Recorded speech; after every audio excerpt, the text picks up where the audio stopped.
ഇന്ന് ഒരു പ്രത്യേക ദിവസമാണ്. സംസ്ഥാനത്ത് ഇതുവരെയുള്ളതിൽ ഏറ്റവും കൂടുതൽ പേർക്ക് പുതുതായി COVID-19 സ്ഥിരീകരിച്ച ദിവസമാണിന്ന്. ഇന്നലെ ഒരു മരണവുമുണ്ടായി. മുംബൈയിൽ നിന്നെത്തിയ ചാവക്കാട് സ്വദേശി 73 വയസ്സുള്ള ഖദീജക്കുട്ടിയാണ് മരണമടഞ്ഞത്. അവരുടെ നിര്യാണത്തിൽ അനുശോചനം രേഖപ്പെടുത്തുന്നു. 42 പേർക്കാണ് ഇന്ന് കോവിഡ് സ്ഥിരീകരിച്ചത്. നെഗറ്റീവില്ല. കണ്ണൂർ 12, കാസർഗോഡ് 7,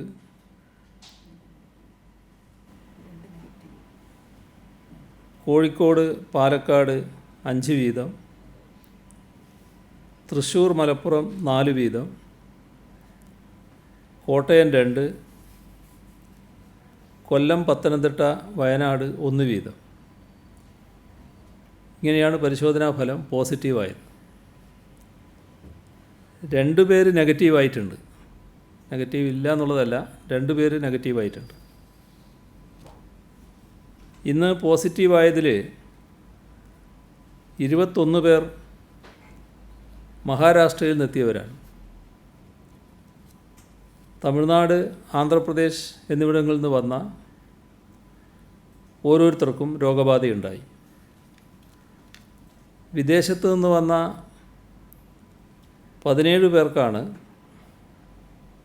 COVID-19 പോസിറ്റീവായത്. കണ്ണൂരിൽ ഒരാൾക്ക് സമ്പർക്കം മൂലമാണ്. കോഴിക്കോട് ഒരു ഹെൽത്ത് വർക്കർക്കാണ് രോഗബാധ. ഇതുവരെ 732 പേർക്കാണ് സംസ്ഥാനത്ത് രോഗം സ്ഥിരീകരിച്ചത്. അതിൽ 216 പേർ ഇപ്പോൾ ചികിത്സയിലാണ്. നിരീക്ഷണത്തിലുള്ളവരുടെ എണ്ണം ഗണ്യമായി വർദ്ധിച്ചിട്ടുണ്ട്. 84,258 പേരാണ് ഇപ്പോൾ നിരീക്ഷണത്തിലുള്ളത്. 83,649 പേർ വീടുകളിലോ ഇൻസ്റ്റിറ്റ്യൂഷണൽ ക്വാറൻറ്റൈനിലോ ആണ്.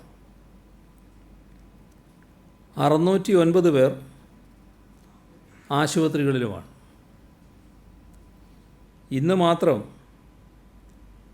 162 പേരെ ആശുപത്രിയിൽ പ്രവേശിപ്പിച്ചു. ഇതുവരെ 51,310 സാമ്പിളുകളാണ് പരിശോധനയ്ക്ക് അയച്ചത്. 49,535 എണ്ണം രോഗബാധയില്ല എന്നുറപ്പാക്കിയിട്ടുണ്ട്. ഇതുവരെ സെൻറ്റിനൽ സർവൈലൻസിൻ്റെ ഭാഗമായി മുൻഗണനാ വിഭാഗത്തിൽപ്പെട്ട 7,772 സാമ്പിളുകൾ ശേഖരിച്ചതിൽ 6,630 നെഗറ്റീവായിട്ടുണ്ട്. കണ്ണൂർ, മലപ്പുറം ജില്ലകളിൽ 36 പേർ വീതമാണ് വൈറസ് ബാധിച്ച് ചികിത്സയിലുള്ളത്. പാലക്കാട് 26, കാസർഗോഡ് 21, കോഴിക്കോട് 19, തൃശ്ശൂർ 16. ഇങ്ങനെയാണ് കൂടുതൽ പേർ ചികിത്സയിലുള്ള മറ്റ് ജില്ലകൾ. 28 ഹോട്ട്സ്പോട്ടുകളാണ് ഇപ്പോൾ സംസ്ഥാനത്തുള്ളത്. ഇതുവരെ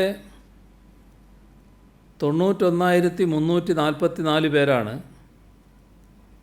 കര, കടൽ, വ്യോമമാർഗങ്ങളിലൂടെ വിദേശങ്ങളിൽ നിന്നും മറ്റ് സംസ്ഥാനങ്ങളിൽ നിന്നുമായി എത്തിയത്. ഇവരിൽ 2,961 ഗർഭിണികളും 1618 വയോജനങ്ങളും 805 കുട്ടികളുമുണ്ട്. ഇതര സംസ്ഥാനങ്ങളിൽ നിന്ന് വന്നവരുടെ എണ്ണം 82,299. 43 വിമാനങ്ങളിലായി 9,367 ആളുകളാണ് എത്തിയത്. അവരിൽ 157 പേർ ആശുപത്രികളിൽ ക്വാറൻറ്റൈനിലാണ്. ഇന്ന് വൈറസ് ബാധിതരുടെ എണ്ണത്തിൽ ഉണ്ടായ വർധന ഗൗരവമായ മുന്നറിയിപ്പാണ്. കോവിഡ് പ്രതിരോധ സന്നാഹങ്ങൾ വലിയ തോതിൽ വർദ്ധിപ്പിക്കേണ്ടതുണ്ട് എന്ന സന്ദേശവുമാണത്. ഇന്നുള്ളതിനേക്കാൾ കൂടുതൽ ആളുകൾ ഇനിയും വരും. ഒരു കേരളീയന് മുന്നിലും നമ്മുടെ വാതിലുകൾ കൊട്ടിയടക്കില്ല.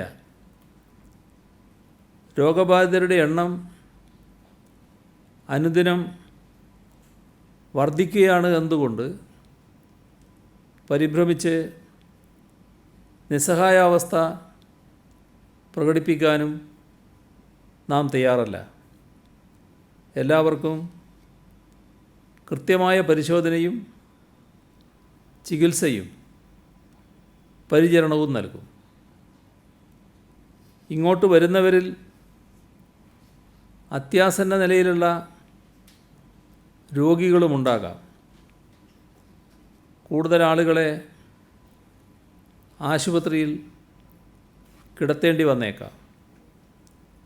ഇതൊക്കെ സാധ്യമാകുന്ന രീതിയിൽ വെന്റിലേറ്റർ സൗകര്യം ഉൾപ്പെടെ തയ്യാറാക്കിയിട്ടുണ്ട്. ഇനിയുള്ള ദിവസങ്ങളിൽ അത്തരം ഇടപെടലിനാണ് മുൻതൂക്കം നൽകുക. അതേസമയം നാം ലോക്ക്ഡൗൺ നിയന്ത്രണങ്ങളിൽ ഇളവ് വരുത്തിയിട്ടുണ്ട്. ഈ ഇളവുകൾ നൽകുന്നത് ജീവിതം മുന്നോട്ട് കൊണ്ടുപോകാനാണ്. അതല്ലാതെ ആഘോഷിക്കാനായി ആരും ഇറങ്ങി പുറപ്പെടരുത്. പൊതുഗതാഗതം ഭാഗികമായി ആരംഭിച്ചതോടെ പല ഭാഗങ്ങളിലും തിരക്ക് അനുഭവപ്പെടുന്നുണ്ട്. കുട്ടികളെയും വയോജനങ്ങളെയും കൂട്ടി പുറത്തിറങ്ങുന്ന സ്ഥിതി വരെയുണ്ട്. റിവേഴ്സ് ക്വാറൻറ്റൈൻ നിർദ്ദേശിക്കുന്നത് വൃദ്ധജനങ്ങൾക്കും കുട്ടികൾക്കും ഇതര രോഗങ്ങളുള്ളവർക്കും വൈറസ് ബാധ ഉണ്ടാകാതിരിക്കാനാണ്. അത് മനസ്സിലാക്കി അവരെ സുരക്ഷിതമായി വീടുകളിൽ ഇരുത്തേണ്ടവർ തന്നെ എല്ലാം മറന്നുപോകുന്ന സ്ഥിതി ഉണ്ടാകരുത്. ഇതൊന്നും നിർബന്ധപൂർവം അടിച്ചേൽപ്പിക്കേണ്ട കാര്യങ്ങളല്ല, സ്വയം ബോധ്യപ്പെട്ട് ചെയ്യേണ്ടതാണ്. അത് മറന്നു പോകുമ്പോഴാണ് കേസെടുക്കേണ്ടി വരുന്നതും ആവർത്തിച്ച് ഓർമ്മിപ്പിക്കേണ്ടി വരുന്നതും.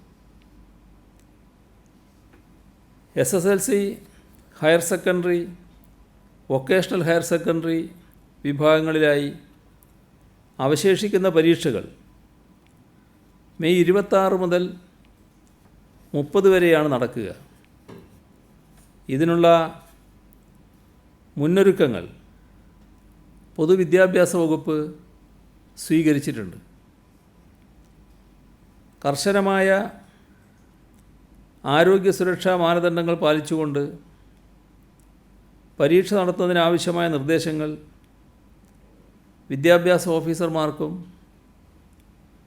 പ്രഥമാധ്യാപകർക്കും നൽകി. പരീക്ഷാ കേന്ദ്രങ്ങൾ സജ്ജമാക്കൽ, ആരോഗ്യ സുരക്ഷാ മാനദണ്ഡങ്ങൾ പാലിക്കൽ, പരീക്ഷാ കേന്ദ്ര മാറ്റം ആവശ്യമുള്ള വിദ്യാർത്ഥികൾക്ക് സൗകര്യമൊരുക്കൽ, ചോദ്യപേപ്പറുകളുടെ സുരക്ഷ, വിദ്യാർത്ഥികളുടെ യാത്രാ സൗകര്യം എന്നിവയ്ക്കുള്ള നിർദ്ദേശങ്ങൾ നൽകിയിട്ടുണ്ട്. പരീക്ഷാ ജോലികൾക്കായി നിയോഗിക്കപ്പെട്ടിട്ടുള്ള ഉദ്യോഗസ്ഥർക്കുള്ള നിർദ്ദേശങ്ങൾ, പരീക്ഷാ സജ്ജീകരണങ്ങൾ വിലയിരുത്തുന്നതിനായി വിദ്യാഭ്യാസ ഓഫീസർമാർക്കുള്ള നിർദ്ദേശങ്ങൾ എന്നിവയും നൽകി. കണ്ടെയ്ൻമെൻറ്റ് സോൺ ഉൾപ്പെടുന്ന കേന്ദ്രങ്ങളിലെ പരീക്ഷകൾ സംസ്ഥാനത്തിന് പുറത്തുള്ള വിദ്യാർത്ഥികളുടെ പരീക്ഷയ്ക്ക് എത്തിച്ചേരുന്നത് സംബന്ധിച്ചുള്ള തീരുമാനം എന്നിവയിലും ധാരണയായിട്ടുണ്ട്. മറ്റ് സംസ്ഥാനങ്ങളിൽ നിന്ന് വരുന്ന വിദ്യാർത്ഥികൾക്ക് 14 ദിവസം ക്വാറൻറ്റൈൻ വേണം.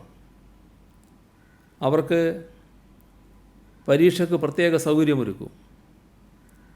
കണ്ടെയ്ൻമെൻറ്റ് സോണുകളുള്ളവർക്ക് പ്രത്യേക ഇരിപ്പിടമായിരിക്കും. ഹോം ക്വാറൻറ്റൈനിൽ കഴിയുന്ന ആളുകൾ ഹോം ക്വാറൻറ്റൈനിൽ കഴിയുന്നുണ്ടെങ്കിൽ ആ വീടുകളിൽ നിന്ന് വരുന്ന വിദ്യാർത്ഥികൾ അവർക്കും പ്രത്യേക സൗകര്യമായിരിക്കും. എല്ലാ വിദ്യാർത്ഥികളെയും തെർമൽ സ്ക്രീനിങ്ങിന് വിധേയമാക്കും. അതിൻ്റെ അടിസ്ഥാനത്തിൽ വൈദ്യപരിശോധന വേണ്ടവർക്ക് അത് നൽകാനുള്ള സംവിധാനവും സ്കൂളുകളിലുണ്ടാകും. അധ്യാപകർ ഗ്ലൗസ് ധരിക്കും.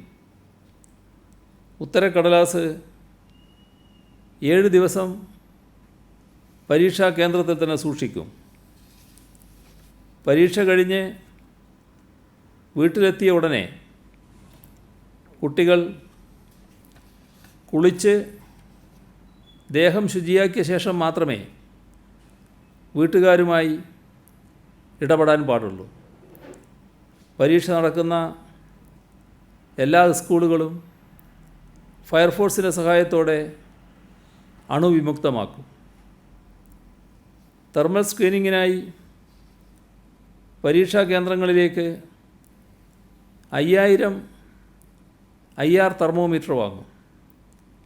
ആവശ്യമായ സാനിറ്റൈസർ, സോപ്പ് എന്നിവ എല്ലാ വിദ്യാലയങ്ങളിലും ലഭ്യമാക്കുന്നതിന് പ്രഥമാധ്യാപകർക്കും ബന്ധപ്പെട്ട വിദ്യാഭ്യാസ ഓഫീസർമാർക്കും നിർദ്ദേശം നൽകി.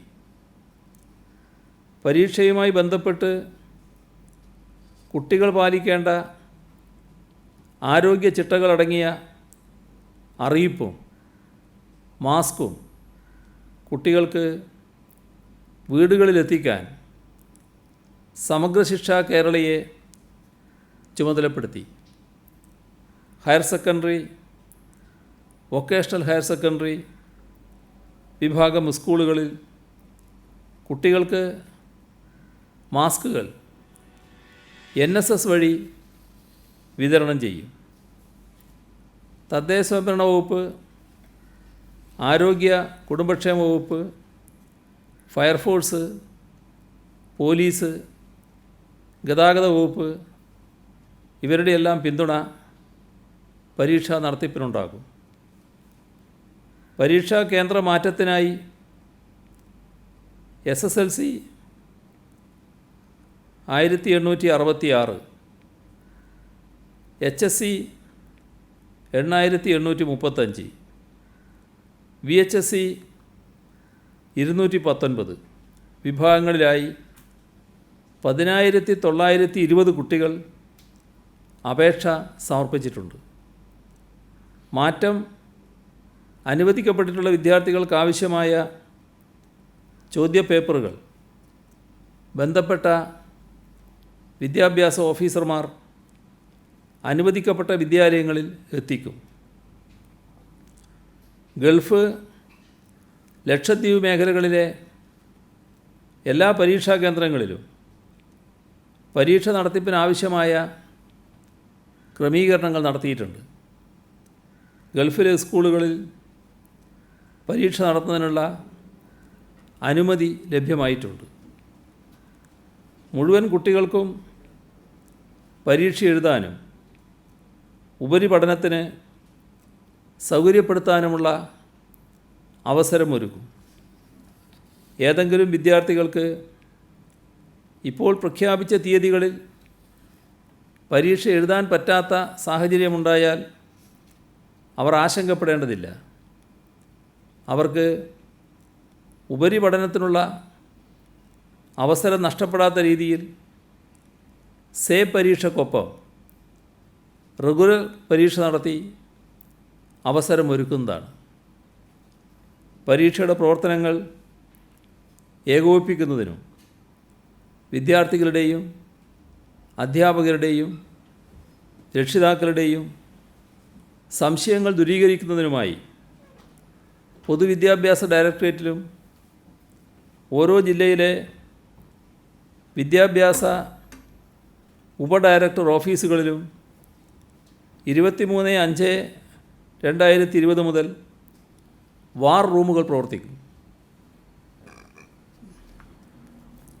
ലോക്ക്ഡൗണിന് ശേഷം സംസ്ഥാനത്തെ കോളേജുകൾ തുറക്കുന്നതിനാവശ്യമായ മാർഗനിർദ്ദേശങ്ങൾ തയ്യാറാക്കിയിട്ടുണ്ട്. ജൂൺ 1 തന്നെ കോളേജുകൾ തുറന്ന് പ്രവർത്തിക്കുന്നതിന് ആവശ്യമായ നടപടികൾ സ്വീകരിക്കാനാണ് നിർദ്ദേശം.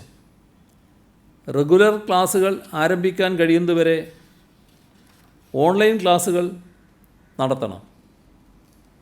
ഓൺലൈൻ പഠന സൗകര്യങ്ങൾ ലഭ്യമല്ലാത്ത വിദ്യാർത്ഥികൾക്ക് ക്ലാസുകൾക്കുള്ള ക്രമീകരണത്തിനായി പ്രിൻസിപ്പൽമാരെ ചുമതലപ്പെടുത്തി. ഓൺലൈൻ ക്ലാസുകൾ നടത്തുന്നുണ്ടെന്നും വിദ്യാർത്ഥികൾ അതിൽ പങ്കാളികളാകുന്നുണ്ടെന്നും പ്രിൻസിപ്പൽമാർ ഉറപ്പുവരുത്തണം. സർവകലാശാല പരീക്ഷകളിൽ പങ്കെടുക്കുന്ന വിദ്യാർത്ഥികൾക്ക് സൗകര്യപ്രദമായ രീതിയിൽ പരീക്ഷാ കേന്ദ്രങ്ങൾ അനുവദിച്ച് ലഭിക്കുന്നതിനാവശ്യമായ നടപടികൾ സ്വീകരിക്കണം. ഓൺലൈൻ പഠനരീതി ആവശ്യമായ കൂടുതൽ സൗകര്യങ്ങൾ ഒരുക്കുന്നതിന് വിക്ടേഴ്സ് ചാനൽ പോലെ TV, DTH, റേഡിയോ തുടങ്ങിയവ ഉപയോഗപ്പെടുത്തുന്നതിനുള്ള സാധ്യതകൾ പരിശോധിക്കും. കോവിഡിൻ്റെ പശ്ചാത്തലത്തിൽ പോലീസിൻ്റെ പ്രവർത്തനക്രമങ്ങളിൽ മാറ്റം വരുത്തിയിരുന്നു. വൈറസ് ബാധ തടയുന്നതിന് രാപ്പകൽ ജോലി ചെയ്യുന്ന ഓരോ പോലീസ് ഉദ്യോഗസ്ഥരുടെയും ആരോഗ്യവും ക്ഷേമവും ഉറപ്പാക്കാൻ സർക്കാർ പ്രതിജ്ഞാബദ്ധമാണ്. ആ നിലക്കുള്ള പ്രധാന ചുവടുവെപ്പാണ് പോലീസിൻ്റെ പ്രവർത്തനക്രമത്തിൽ വരുത്തിയ മാറ്റം. അതിൻ്റെ ഭാഗമെന്ന നിലയിൽ ഭാരം കുറഞ്ഞതും പുതുമയാർന്നതുമായ ഫേസ് ഷീൽഡുകൾ ലഭ്യമാക്കാൻ തീരുമാനിച്ചിരുന്നു. ഇപ്പോൾ 2000 ഫേസ് ഷീൽഡുകൾ പോലീസിന് ലഭ്യമാക്കിയിട്ടുണ്ട്. സാധാരണ മഴക്കോട്ട് PPE കിറ്റായി രൂപാന്തരപ്പെടുത്താനുള്ള പദ്ധതി ഇന്ത്യൻ മെഡിക്കൽ അസോസിയേഷൻ്റെ സഹകരണത്തോടെ പോലീസ് ആവിഷ്കരിച്ചിട്ടുണ്ട്. ശരീരം മുഴുവൻ മൂടുന്ന മഴക്കോട്ടും ബന്ധപ്പെട്ട മറ്റാവരണങ്ങളുമൊക്കെ കഴുകി ഉപയോഗിക്കാവുന്നതും ധരിക്കാൻ സഹായപ്രദവുമാണ്. മഴയിൽ നിന്നും വൈറസിൽ നിന്നും ഒരുപോലെ സംരക്ഷണം ലഭിക്കത്തക്ക രീതിയിലാണ് ഇവ തയ്യാറാക്കിയിരിക്കുന്നത്. ഗാർഹിക പീഡനം തടയുന്നതിനായി എല്ലാ ജില്ലകളിലും പോലീസിൻ്റെ നേതൃത്വത്തിൽ ഡൊമസ്റ്റിക് കോൺഫ്ലിക്റ്റ് റെസൊല്യൂഷൻ സെൻ്ററുകൾ പ്രവർത്തനം തുടങ്ങി. എല്ലാ ജില്ലകളിലെയും ഇത്തരം കേന്ദ്രങ്ങളിൽ ഇതുവരെ 340 പരാതികളാണ് ലഭിച്ചത്. ഇതിൽ 254 എണ്ണത്തിൽ കൗൺസിലിങ്ങിലൂടെ പരിഹാരം കാണാൻ കഴിഞ്ഞിട്ടുണ്ട്. കുടുംബത്തിലെ സൗഹൃദാന്തരീക്ഷം നിലനിർത്തുന്ന രീതിയിൽ കൗൺസിലിംഗ് നൽകാൻ ഈ സെൻറ്റർ മുഖേന കഴിയും. ജനങ്ങൾ റെയിൽപാതകളിലൂടെ നടക്കുന്നതും ഇരിക്കുന്നതുമായ വാർത്തകൾ വരുന്നുണ്ട്. പ്രത്യേക യാത്രാ തീവണ്ടികളും ചരക്ക് തീവണ്ടികളും ഏത് സമയത്തും അപ്രതീക്ഷിതമായി കടന്നു വന്നേക്കാം. മറ്റു ചില സംസ്ഥാനങ്ങളിൽ ഉണ്ടായതുപോലെയുള്ള അപകടങ്ങൾക്ക് സാധ്യതയുണ്ട്. റെയിൽ പാളങ്ങളിലൂടെയുള്ള കാൽനട യാത്ര തടയാൻ പോലീസ് ശ്രദ്ധിക്കും. ആറ്റിങ്ങൽ ആലങ്കോട് പലഹാര നിർമ്മാണ യൂണിറ്റിൽ നിന്നും നഗരസഭ പിടിച്ചെടുത്ത 20 ചാക്ക് പലഹാരത്തിലും നിർമ്മാണ തീയതി ഒരാഴ്ചക്ക് ശേഷമുള്ളത് എന്ന് റിപ്പോർട്ട് കണ്ടു. മെയ് 20 പിടികൂടിയ പലഹാരങ്ങളിൽ നിർമ്മാണ തീയതിയായി രേഖപ്പെടുത്തിയത് മെയ് 26 ലോക്ക്ഡൗൺ സമയത്ത് പലരും പാക്കറ്റിലാക്കിയ ഭക്ഷണത്തെ ആശ്രയിക്കുന്നുണ്ട്. ഭക്ഷണത്തിൽ ഈ രീതിയിൽ കൃത്രിമം നടത്തുന്നത് അപകടകരമാണ്. ഇത് തടയാൻ നടപടി സ്വീകരിക്കും. ബസ്സുകളിലും ഓട്ടോകളിലും അനുവദിച്ചതിൽ കൂടുതൽ ആളുകൾ യാത്ര ചെയ്യുന്നു. മാസ്ക് ധരിക്കാതെയും യാത്ര ചെയ്യുന്നുണ്ട്. ഇത് തടയാൻ പോലീസിൻ്റെ ഇടപെടലുണ്ടാകും. കേസെടുക്കാൻ നിർദ്ദേശം നൽകിയിട്ടുണ്ട്. തൊഴിലുമായി ബന്ധപ്പെട്ട് വിദേശത്ത് പോകേണ്ടവർക്കായി പ്രത്യേക പോർട്ടൽ ആരംഭിക്കും. വിവിധ രാജ്യങ്ങളിൽ പോകേണ്ടവർക്ക് ആരോഗ്യ പരിശോധനാ സർട്ടിഫിക്കറ്റുകൾ ഇതിലൂടെ ലഭ്യമാക്കും. മാസ്ക് ധരിക്കാത്തതിന് സംസ്ഥാനത്ത് ഇന്ന് 4047 സംഭവങ്ങൾ റിപ്പോർട്ട് ചെയ്തിട്ടുണ്ട്. ക്വാറന്റൈൻ ലംഘിച്ച 100 പേർക്കെതിരെ ഇന്ന് കേസ് രജിസ്റ്റർ ചെയ്തിട്ടുമുണ്ട്. ലോക്ക്ഡൗൺ കാരണം അടഞ്ഞുകിടക്കുന്ന സ്ഥാപനങ്ങളുണ്ട്. KSEBക്ക് വലിയ ബിൽ ഒരുമിച്ചടക്കേണ്ട അവസ്ഥയിലാണ് അത്തരക്കാർ. അവർക്ക് ഫിക്സഡ് ചാർജിൽ ഇളവ് നൽകാനും പലിശ ഒഴിവാക്കാനും നടപടിയെടുക്കാൻ KSEBക്ക് നിർദ്ദേശം നൽകി.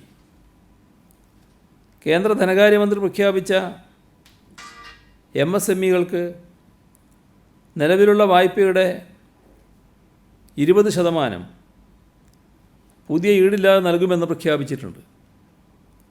ഈ ആനുകൂല്യം കേരളത്തിലെ MSMEകൾക്ക് പരമാവധി പ്രയോജനപ്പെടുത്താനുള്ള സഹായം സർക്കാരിൻ്റെ ഭാഗത്തു നിന്നുണ്ടാകും.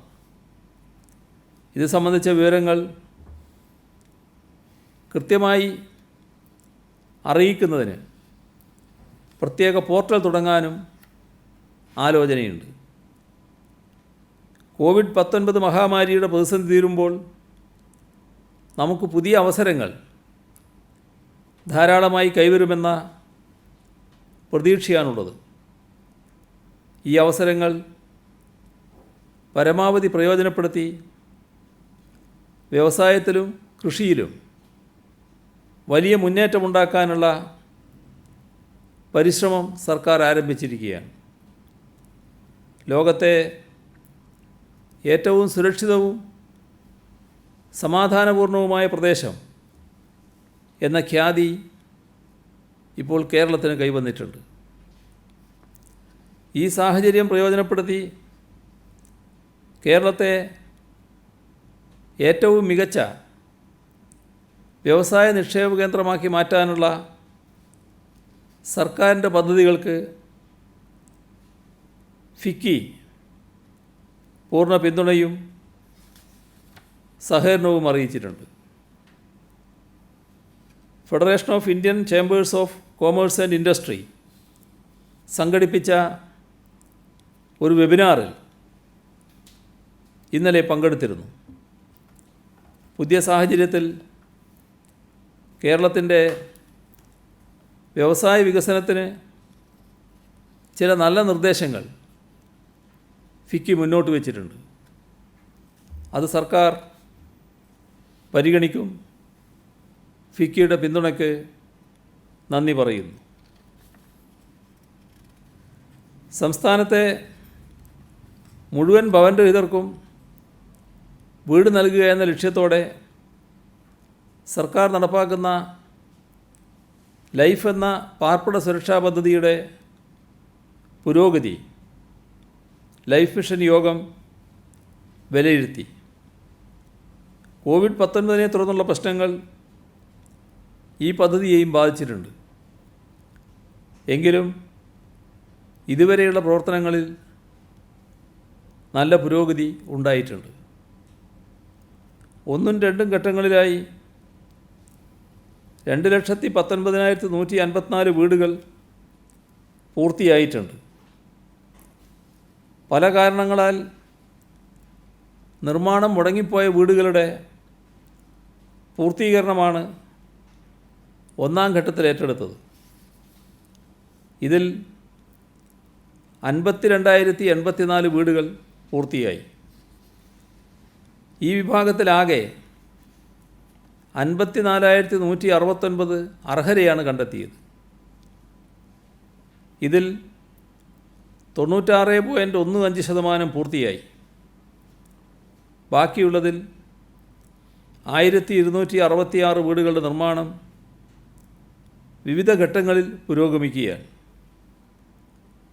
2ാം ഘട്ടത്തിൽ ഭൂമിയുള്ള ഭവനരഹിതരുടെ കാര്യമാണ് ഏറ്റെടുത്തത്. ഇതിൽ 77,424 വീടുകൾ പൂർത്തിയായി. 81.38%. ബാക്കിയുള്ള 17,712 വീടുകളിൽ പുതുതായി എഗ്രിമെൻ്റ് വെച്ച 2,065 വീടുകൾ ഒഴികെ ബാക്കിയുള്ളവ വിവിധ ഘട്ടങ്ങളിൽ നിർമ്മാണ പുരോഗതിയിലാണ്. ഇതുകൂടാതെ മറ്റ് വിഭാഗങ്ങളിൽ പൂർത്തിയായ വീടുകൾ PMAY അർബൻ 48,446, PMAY റൂറൽ 16,703, പട്ടികജാതി വിഭാഗം 19,018, പട്ടികവർഗ വിഭാഗം 1,745, മത്സ്യത്തൊഴിലാളി വിഭാഗം 3,734. 2ാം ഘട്ടത്തിൽ 3,332 കോടി രൂപ ഗുണഭോക്താക്കൾക്ക് ധനസഹായമായി നൽകിയിട്ടുണ്ട്. ഈ വിഭാഗത്തിൽ 4 ലക്ഷം രൂപയാണ് സർക്കാർ നൽകുന്നത്. ഭൂമിയോ വീടോ ഇല്ലാത്തവരുടെ പുനരധിവാസമാണ് 3ാം ഘട്ടത്തിൽ ഏറ്റെടുക്കുന്നത്. ഈ വിഭാഗത്തിൽ അർഹരായ 1,06,792 പേരെയാണ് കണ്ടെത്തിയത്. ഗുണഭോക്താക്കളുടെ പഞ്ചായത്ത് തലത്തിൽ ലിസ്റ്റ് നോക്കിയപ്പോൾ പല പഞ്ചായത്തുകളിലും അർഹരായവർ കുറവാണ്. ഗുണഭോക്താക്കളുടെ എണ്ണം 80 അതിൽ കുറവോ ആയ പഞ്ചായത്തുകളിൽ പഞ്ചായത്തുകളുടെ സഹായത്തോടെ ഭൂമി കണ്ടെത്തി പ്രത്യേകം വീട് നിർമ്മിച്ച് നൽകാനാണ് ഉദ്ദേശിക്കുന്നത്. 627 പഞ്ചായത്തുകളിൽ ഗുണഭോക്താക്കളുടെ എണ്ണം 80 അതിൽ കുറവോ ആണെന്നാണ് കണ്ടെത്തിയത്. ഭവന സമുച്ചയങ്ങൾ നിർമ്മിക്കുന്നതിന് വിവിധ ജില്ലകളിലായി 300ഓളം സർക്കാർ സ്ഥലങ്ങൾ ലൈഫ് മിഷൻ കണ്ടെത്തിയിട്ടുണ്ട്. ഇതിൽ 100ഓളം കേന്ദ്രങ്ങളിൽ ഉടനെ നിർമ്മാണം ആരംഭിക്കാൻ കഴിയും. 7 സമുച്ചയങ്ങളുടെ നിർമ്മാണം ഇതിനകം ആരംഭിച്ചു. 9 എണ്ണം ഉടനെ തുടങ്ങും. ഈ 16 സമുച്ചയങ്ങളും 2020 ഡിസംബറിൽ പൂർത്തിയാക്കും. ഇതുകൂടാതെ 15 സമുച്ചയങ്ങൾക്ക് ടെൻഡർ ക്ഷണിച്ചു കഴിഞ്ഞു. ഇതടക്കം 100ഓളം സമുച്ചയങ്ങൾ 2021 ജനുവരിയോടെ പൂർത്തിയാക്കാനാണ് ശ്രമിക്കുന്നത്. പ്രതിസന്ധിക്കിടയിലും 2.19 ലക്ഷം പേർക്ക് ഇതിനകം പാർപ്പിടമൊരുക്കി. ഇത് ഈ രംഗത്ത് സർക്കാർ നടത്തിയ ഇടപെടലിൻ്റെ വിജയമാണ് സൂചിപ്പിക്കുന്നത്.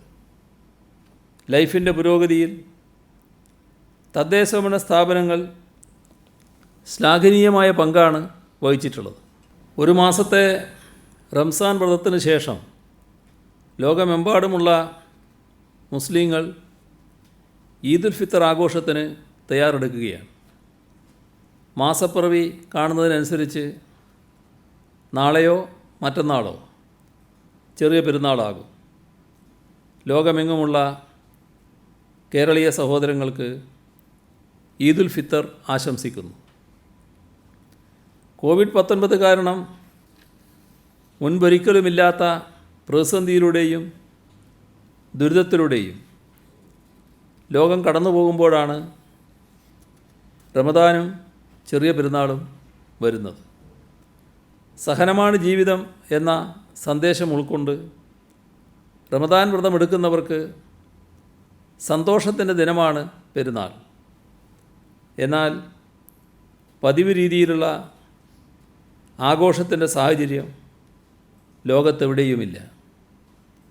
പള്ളികളിലും ഈദ്ഗാഹുകളിലും ഒത്തുചേർന്ന് പെരുന്നാൾ നമസ്കരിക്കുക എന്നത് മുസ്ലിങ്ങൾക്ക് വലിയ പുണ്യകർമ്മമാണ്. ഇത്തവണ പെരുന്നാൾ നമസ്കാരം അവരവരുടെ വീടുകളിൽ തന്നെയാണ് എല്ലാവരും നിർവഹിക്കുന്നത്. മനപ്രയാസത്തോടെയാണെങ്കിലും സമൂഹത്തിൻ്റെ സുരക്ഷയും താൽപ്പര്യവും മുൻനിർത്തിയാണ് മുസ്ലിം സമുദായ നേതാക്കൾ ഇങ്ങനെയൊരു തീരുമാനത്തിലേക്ക് എത്തിയത്. സ്ഥിതിസമത്വത്തിൻ്റെയും സഹനത്തിൻ്റെയും അനുതാപത്തിൻ്റെയും മഹത്തായ സന്ദേശമാണ് ഈദുൽ ഫിത്തർ നൽകുന്നത്. ഇതിൻ്റെ ചൈതന്യം ഉൾക്കൊണ്ട് പ്രവർത്തിക്കുന്ന എല്ലാവരെയും അഭിനന്ദിക്കുന്നു. എല്ലാവർക്കും ഹൃദയം നിറഞ്ഞ ഈദ് ആശംസകൾ.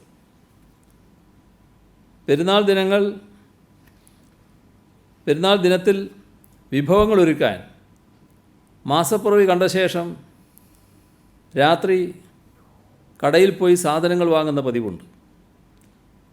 രാത്രി നിയന്ത്രണം അതിന് തടസ്സമാകും. ഇത് കണക്കിലെടുത്ത് ഇന്നും മാസപ്പിറവി ഇന്ന് കാണുന്നില്ലെങ്കിൽ നാളെയും അവശ്യ സാധനങ്ങൾ വിൽക്കുന്ന കടകൾ രാത്രി 9 മണിവരെ തുറക്കാൻ അനുവദിക്കും. ഈ ഞായറാഴ്ച പെരുന്നാളാവുകയാണെങ്കിൽ സമ്പൂർണ്ണ ലോക്ക്ഡൗണിൽ ചില ഇളവുകൾ അനുവദിക്കും. University college of engineering Thodupuzha ക്യാമ്പസിലെ SFI യൂണിറ്റും മുൻകാല പ്രവർത്തകരും ചേർന്ന് 1111 PPE കിറ്റുകൾ നേരത്തെ 2,10,000 രൂപ ദുരിതാശ്വാസ നിധിയിലേക്കും ഇവർ കൈമാറിയിരുന്നു. ശ്രീ സത്യസായി സേവാ ഓർഗനൈസേഷൻ തിരുവനന്തപുരം മെഡിക്കൽ കോളേജിലേക്ക് ഒരു ICU വെന്റിലേറ്ററും സായി വേദവാഹിനി പരിഷത്ത് ഒരു അൾട്രാസൗണ്ട് സ്കാനറും നൽകിയിട്ടുണ്ട്. ദുരിതാശ്വാസം നൽകുന്നത് ടൂറിസം മേഖലയിലെ സംഘടനകൾ KTM society, SKHF, SIHRA, ATTOI 53 ലക്ഷം രൂപ. നെടുമങ്ങാട് നഗരസഭ 50 ലക്ഷം. Crusher quarry owners association RMCU Idukki ജില്ലാ കമ്മിറ്റി 30 ലക്ഷം. കേരള സംസ്ഥാന പെൻഷനേഴ്സ് യൂണിയൻ കൊല്ലം ജില്ല 21.75 ലക്ഷം. വ്യാപാരി വ്യവസായ സമിതി സംസ്ഥാന കമ്മിറ്റി 21,62,751 രൂപ. 62 ലക്ഷം രൂപയുടെ സാധനങ്ങൾ നേരത്തെ സംഭാവനയായി നൽകിയിട്ടുണ്ട്. ഇത്തിത്താനം ജനതാ സർവീസ് സഹകരണ ബാങ്ക് 2 ഗഡുക്കളായി 15,54,358 രൂപ. അക്ഷയ് ഗ്രാനൈറ്റ്സ് 10 ലക്ഷം. ഇരിട്ടി ബ്ലോക്ക് പഞ്ചായത്ത് 10 ലക്ഷം. വിളപ്പിൽ ഗ്രാമപഞ്ചായത്ത് 10 ലക്ഷം. അയിരൂർപ്പാറ ഫാർമേഴ്സ് സർവീസ് സഹകരണ ബാങ്ക് ജീവനക്കാർ 9,59,172 രൂപ. നെയ്യാറ്റിൻകര നഗരസഭ 8 ലക്ഷം രൂപ. പട്ടികജാതി ക്ഷേമനിധി സംസ്ഥാന കമ്മിറ്റി 5,55,555 രൂപ. Malappuram new Pannippara bricks and മെറ്റൽസും സഹോദര സ്ഥാപനമായ കോഴിക്കോട് അലീഫ് ബിൽഡേഴ്സും ചേർന്ന് 5 ലക്ഷം രൂപ. പ്രവാസി ഭാരതീയർ കേരളീയർ commission chairman justice PD Rajan 1 മാസത്തെ ശമ്പളം 2,12,000 രൂപ. മുസ്ലിം ലീഗ് സംസ്ഥാന വൈസ് പ്രസിഡന്റ് MC മായനാജി തൻ്റെ ഉടമസ്ഥതയിലുള്ള കാലിക്കറ്റ് ഗ്രാനൈറ്റ് വഴി 3 ലക്ഷം രൂപ. പ്രവാസി ക്ഷേമനിധിയിൽ അംശാദായം അടക്കുന്നതിൽ വീഴ്ച വരുത്തിയവരുടെ അംഗത്വം പുതുക്കുന്നതിന് ചില ഇളവുകൾ വരുത്തിയിട്ടുണ്ട്. 6 മാസത്തേക്ക് പലിശയും പിഴപ്പലിശയും ഒഴിവാക്കി കുടിശ്ശിക ഒറ്റത്തവണയായി അടച്ച് അംഗത്വം പുനഃസ്ഥാപിക്കാൻ അനുമതി നൽകിയിട്ടുണ്ട്. ഇത്രയും കാര്യങ്ങളാണ് ഇന്ന് പങ്കുവെക്കാനുള്ളത്.